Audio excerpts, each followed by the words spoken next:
You know why sin feels natural and living godly feels wrong? It's because your mind isn't renewed. Paul talks in Romans 12, verse 1 and 2. He says, "Don't be conformed to the world, but be transformed by the renewing of your mind."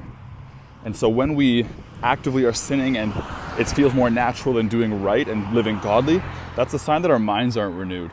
The renewing of your mind is when you begin to think of things from God's perspective and you see why He gives His commands, why He makes His statutes. If the Bible says don't commit adultery, yet so many Christians struggle with sex before marriage, why is that? It's because they don't understand why God has written that command, do not commit adultery. They don't understand that a marriage between a man and a woman is a holy and sanctified thing, and it's not to be engaged in outside of marriage. So when your mind is renewed, you no longer see God's commands as a burden because you understand them, and it's the way you would naturally want to live yourself. Here's another example of how you know if your mind is renewed. When someone does you wrong, your first reaction is not to do wrong back to them, because we know in Matthew 5 that Jesus says if anyone does you wrong, you should not respond with that same wrong. Not an eye for an eye, not a tooth for a tooth, but love your neighbors and pray for those who persecute you.